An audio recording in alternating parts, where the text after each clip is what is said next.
Good afternoon, ladies and gentlemen. We're here for the afternoon session of the Court of Criminal Appeals January docket. My name is Robert Montgomery. I'm from Sullivan County. I'm serving as the presiding judge here today. To my right is Tom Greenholz from Hamilton County. And to my left is Kyle Hickson, who is from here in Knox County, serving as the judges today. Now, do we have any preliminary matters? I want to call the first case in on the afternoon docket, please. State of Tennessee.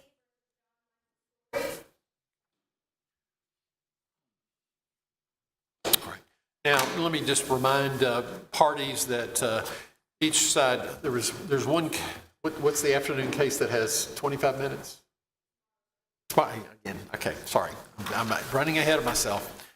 Each side has 20 minutes. If you're the appellant and wish to reserve some time for rebuttal, just let us know at the beginning so that the clerk can calculate that into the timing system.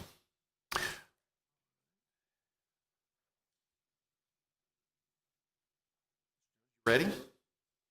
May proceed.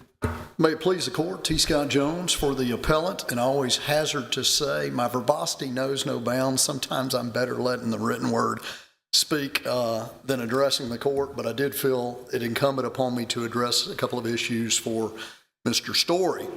So I know the court is already familiar with the circumstances associated with this. Let me just ask real quick, do you wish to reserve any time for rebuttal? If I could, Your Honor, if I could reserve 5 minutes for rebuttal. Thank you. I apologize. I should have addressed that. No, that's okay. I just want to make sure we get it into the system. For all intents and purposes, Mr. Storey ends up in a police situation up in Campbell County, a very difficult fact pattern to deal with. It ends up being resolved where it operatively ends up with him with an 8-year sentence. He did plead as a result of negotiations out of the range. There are some other charges that are along collaterally with it, but for all intents and purposes, it's an 8-year sentence. The issue was reserved for a sentencing hearing, at which time we had filed a sentencing memorandum for consideration by Judge Walden, in which we pointed out a number of factors that we thought applied, particularly mitigating factors. The state likewise filed a sentencing memorandum with enhancing factors.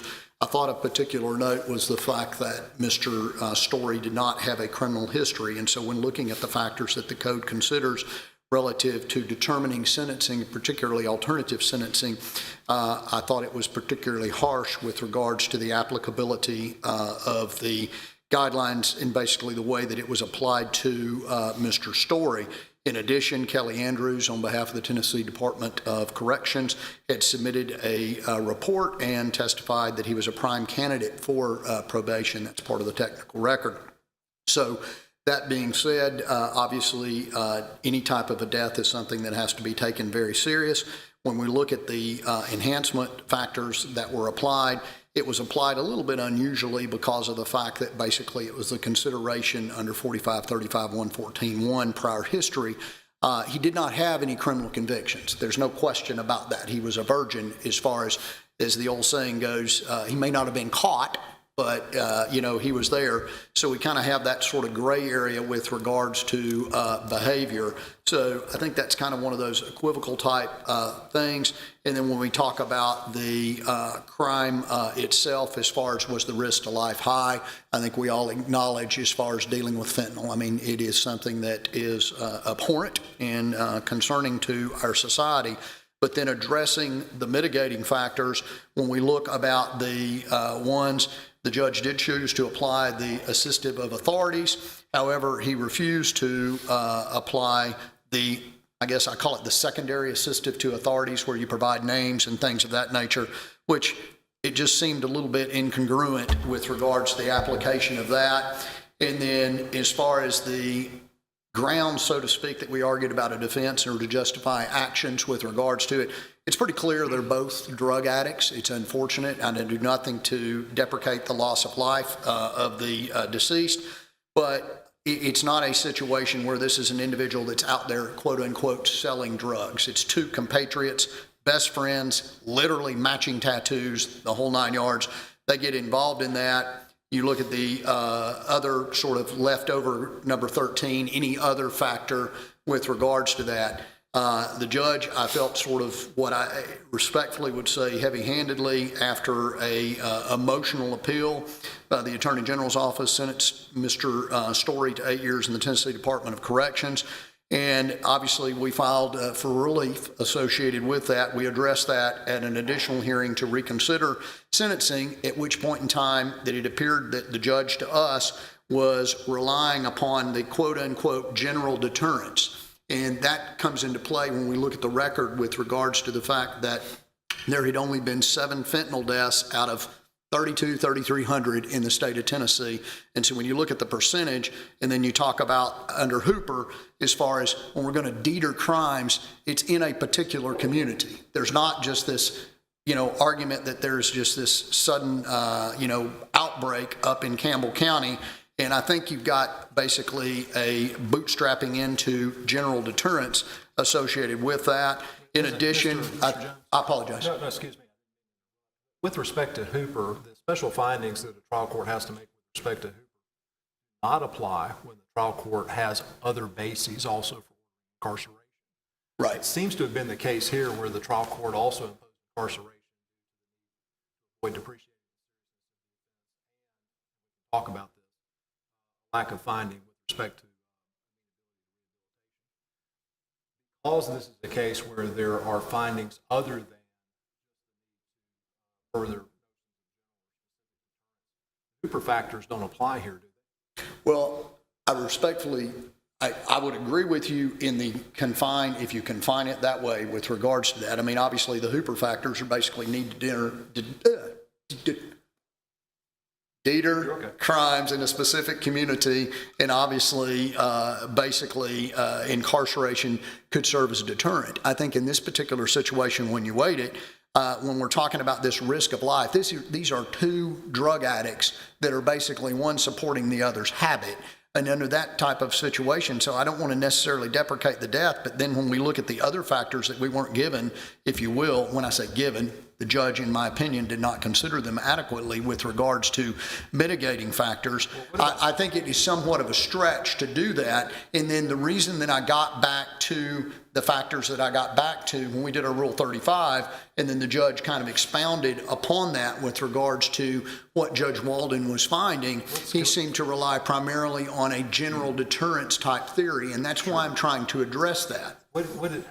So Hooper has the special findings that it has, and then it lists 5 examples of situations where the court may believe the deterrence actually would be furthered by an incarcerated sentence. One of those factors is the type of conduct at issue was either an intentional crime, a knowing crime, or a reckless crime. Seems to be the case here.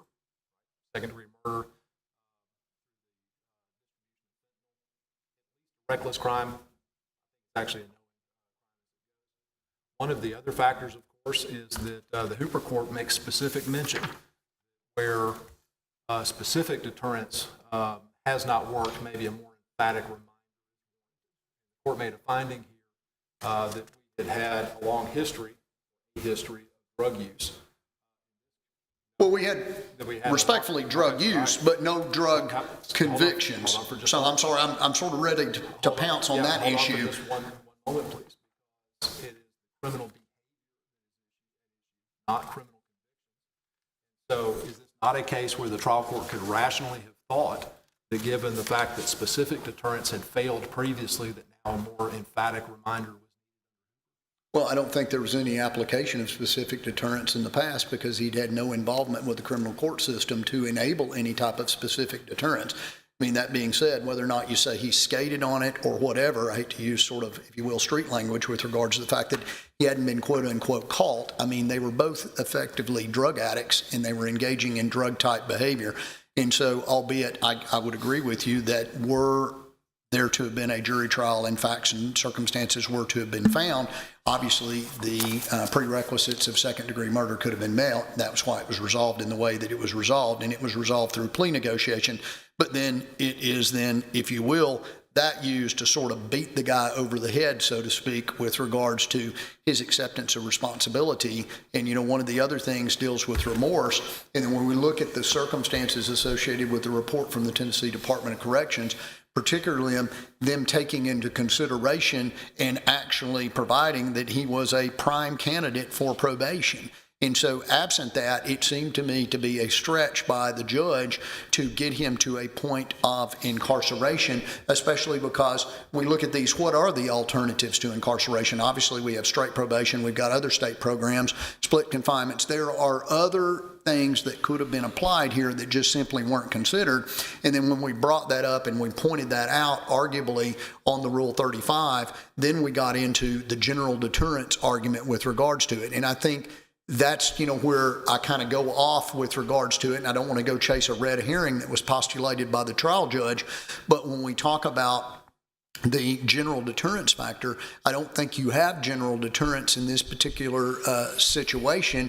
You don't have a, bringing attention to it or anything of that nature. And that is one of the things that I pointed out in the record in the sentencing hearing. That's only one of the Hooper factors. There are other Hooper factors that exist here. I agree with you with regards to that, but I'm trying to address that because, we're arguing Hooper doesn't apply, and then we're saying, well, if Hooper applies, these are factors that we consider with regards to it. But, my circumstance was the general deterrence, and then when we talked a little bit about it, and it was at the sentencing hearing, particularly with regards to, media attention and everything of that nature, the media attention was not brought by the defendant, nor was it brought, if you will, organically. It was brought by basically the DA's office and the Tennessee Bureau of Investigation, sua sponte, initiating their own press release and basically waving the flag. It wasn't one of those where we would have that general deterrence or anything of that nature. So, for all of those factors, and my concern came down to the fact that I thought that we had mitigating factors that should have been considered, and that those mitigating factors would have at least balanced out and or overweighed the the enhancement factors that were found by the judge. I mean, the judge basically found two enhancement factors as far as the prior history, criminal behavior, not necessarily criminal convictions, and the risk to life is high. So, do we have any? I don't think you do. I think it's abuse of discretion, but I think you have to look at it in total with regards to what the judge's argument was. I mean, for all intents and purposes, when he initiated the original ruling, it's basically devoid of that. It's like 8 years, and we filed the Rule 35, and then to a certain extent, I feel like we see justifications made with regards to it, which primarily situated with the argument with regards to general deterrence. And that caused us, concern associated with that. And then when we look at the factors that we apply and the other alternatives that are available as far as to incarceration, it appeared to me, at least at the outside and from an arguability standpoint, that those weren't considered. And, there's no addressment of that. It's just basically, we look at that as far as sentences involving confinement should be based upon the following considerations. And I don't think it was addressed. I don't think it was addressed adequately.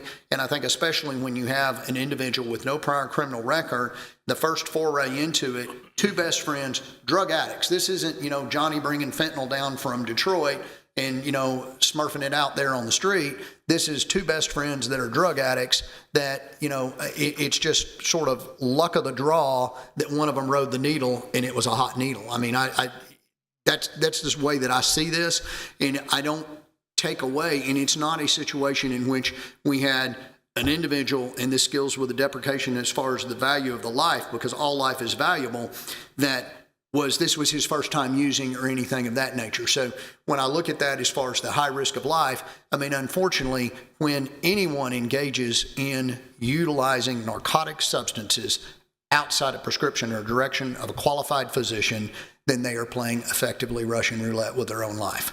And so that, and under the circumstances of where we were at, I think obviously we entered that plea and we made a conscious decision to do so outside of the range at the 8-year sentence. But I do think there were alternatives available. I think the same message could have been sent with a split confinement, something of that nature. Again, my verbosity knows no bounds. So. Thank you. John?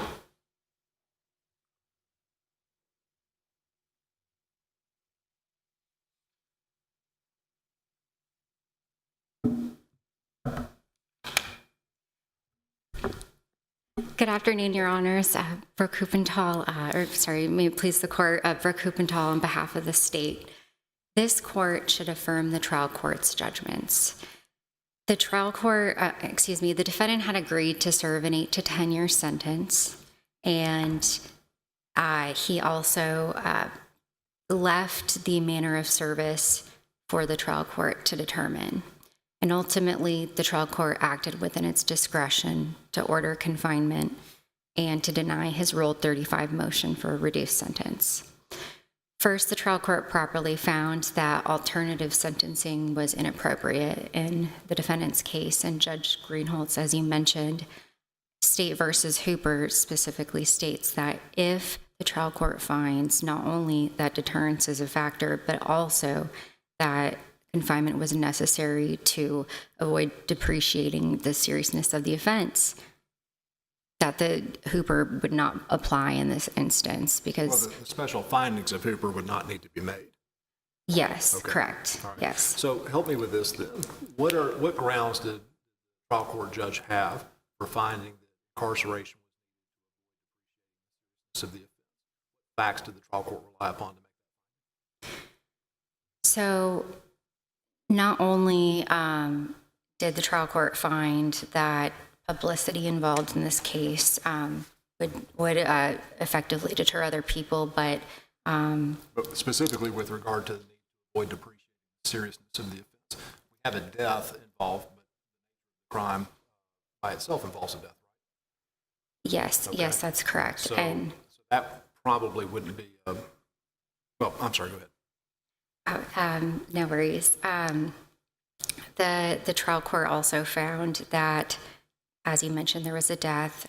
Fentanyl was heavily involved in this case, and the defendant was very close friends with the victim. The defendant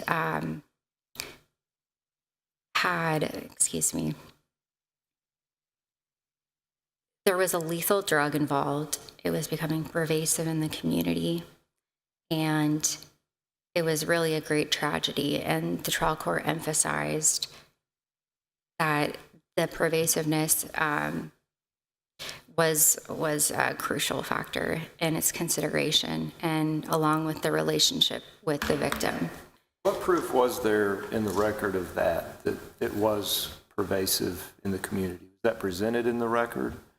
Yes, it was by one of the officers. One of the TBI officers had put on a presentation, and there was a PowerPoint detailing essentially the impact of fentanyl within this community. And I know that the defendant had cited that there were only 7 deaths, but the judge did take judicial notice of the fact that there was there was pervasive impact of fentanyl. There's been an increase in deaths, and there's been an increase in arrests as well related to fentanyl's impact. All of those sound in deterrence. So what facts did, what facts did the court rely upon to find incarceration was appreciating the seriousness of the offense? Are we relying upon deterrence facts to satisfy appreciating the seriousness of the offense? The trial court makes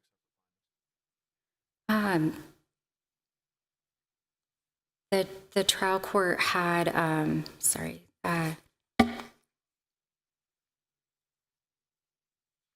other words, is that factor the need to avoid the seriousness of the offense? Is it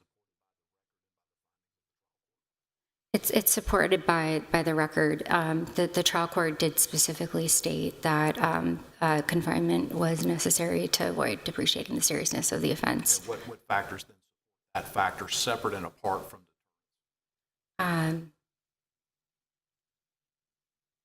Additionally,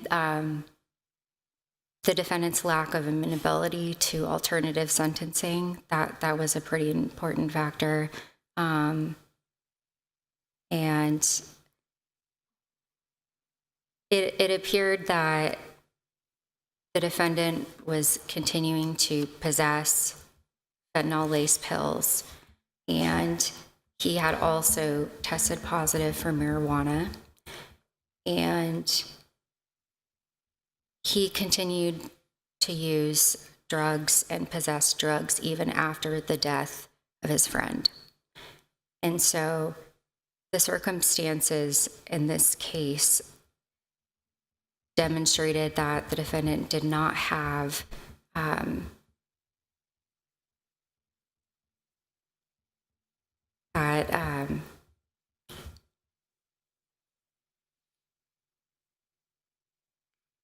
How about with respect to amenability? Had he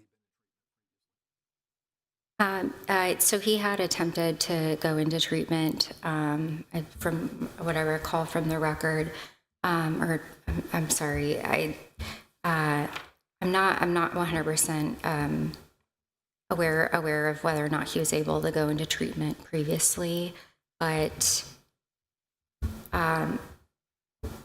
the trial court emphasized the fact that he continued to stay involved with drugs despite the fact that his friend had died after he knew that there were pending arrests in this case, or there were pending charges in this case, and he ended up getting into having the same or at least similar fentanyl-laced pills. And ultimately, the trial court found that even though that the defendant on paper had qualified or appeared to be a good candidate for alternative sentencing, that ultimately trial courts can deny alternative sentencing for candidates that appear to be good fits, which specifically was the case here, because he had continued to use drugs and he continued to possess them. So if we just play this out just a little bit so that I can understand the trial court's rationale. The trial court is a defendant who has not been in treatment. The trial court is making a finding that the defendant is not amenable to rehabilitation, even though rehabilitation has not been attempted. In this case, the trial court specifically said the defendant's behavior appeared to be continually he was a serious drug addict, continued to use drugs. And so that piece of it, paired with the fact that there was a death involved, were very important. But the trial court also noted that the facts of this case could sufficiently satisfy second-degree murder. And the trial court can consider that fact. And the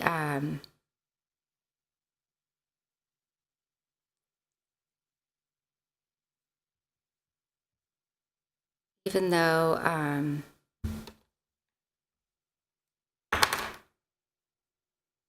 that was the essentially secondary murder, the defendant had benefited from the plea deal, and this is a difference between 8 to 10 years versus 15 to 60 years. But in this case, though, it's not the difference between the time.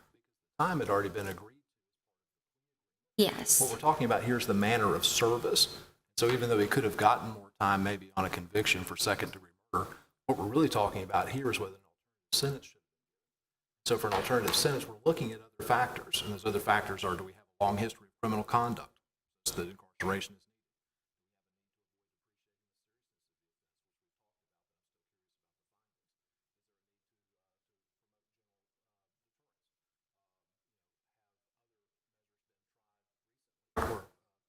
successfully, frequently, or recently successfully. And what I'm hearing is that none of those factors are really in play except for deterrence. That's what I'm hearing from the state's position. So can you doesn't have a criminal record, been attempted in a setting, can't identify from the record what facts of appreciating the seriousness, except for a homicide case. Looks like from what the state's arguing, the real principal rationale is deterrence. Is that correctly or?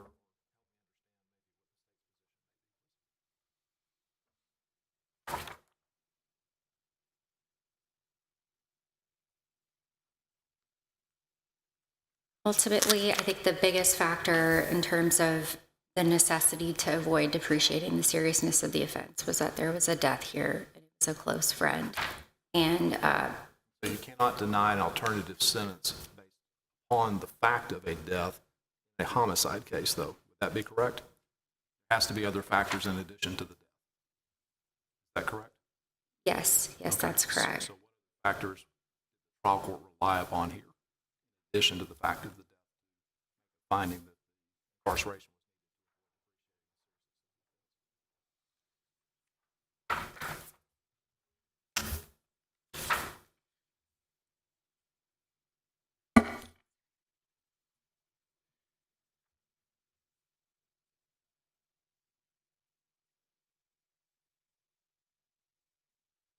That's okay, General. Yeah, That's no, fine. no, I'll look through the record. That'll be okay. No worries. And it, so specifically in terms of other factors, I think,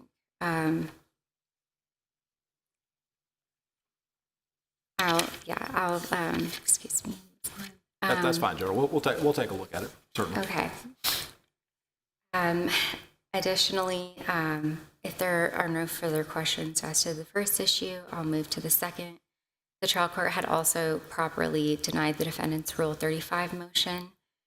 The defendant contends that the trial court had erred by denying his motion for failing to offer additional proof and cited Patterson case. And while Patterson does not require defendants under similar circumstances as this defendant had to make a showing of proof on a Rule 35 motion, that burden does not transfer to the state. So it's not the state's duty to prove that the defendant is not suitable for alternative sentencing. And in this case, the trial court did not only rely on the lack of proof itself in denying the motion, and in this, in the motion itself, the trial court, the defendant essentially re-raised all of the same arguments that he had at sentencing, excluding his claim that the trial court had misapplied mitigating factor 10. And the trial court didn't just issue a blanket denial. It meticulously walked through each of the arguments that the defendant had raised, and it remained unconvinced on in the motion and ruling on the motion that there was anything else that would have changed the trial court's mind, essentially. And even in the defendant's claim that he had, or the trial court had misapplied factor 10, the trial court did apply his assistance to law enforcement under factor 9. And the defendant ultimately had initially lied when he spoke to law enforcement, and that period of waiting may have prevented law enforcement from finding this other evidence that he had allegedly purchased the fentanyl-laced pills with. And therefore, it had properly considered it under factor 9. These are discretionary findings, and it's within the trial court's purview in terms of weighting evidence. In this case, the trial court properly had weighed the facts here. And if there are no further questions, I ask that this court affirm the judgments of the trial court. Thank you. Thank you, Joe. Briefly in rebuttal, addressing the trial court's Rule 35, as far as what the trial court went back down and did, Obviously, our principal argument dealt with failure to apply alternative sentences and/or the failure to consider it, and it appeared to be, in our humble opinion, irrationally done. So, given the fact that those weren't applied, there was no testimony contrary to the fact, that nothing had ever been attempted other than obviously the application of the sentence in that set of circumstances. We felt that under the circumstances, filing the Rule 35, so to speak, and pointing that out gave the trial court the opportunity, I don't want to go so far as to say correct their mistake, but at least clarify and deal with that. And that's where we got into that whole general deterrence argument with regards to it. So I think from an alternative sentence standpoint, I think there were alternatives available. I understand what the standard is with regards to abuse of discretion, but I think the court has aptly pointed out in questioning with regards to the fact that, everything sounds in the nature of general deterrence, and that caused us some great trepidation and concern relative to it. Obviously, he did get the benefit of the bargain, the plea agreement. I mean, we wouldn't have made the decision. I was his trial counsel relative to that. I was aware of what the facts and the circumstances were and what might or might not have happened with the jury, and based my recommendations upon what my firm considerations were. So with that and the circumstances, I do think there were alternatives available. I would ask the court to remand it back for a sentencing consistent with the code. Thank you. Call the next case then.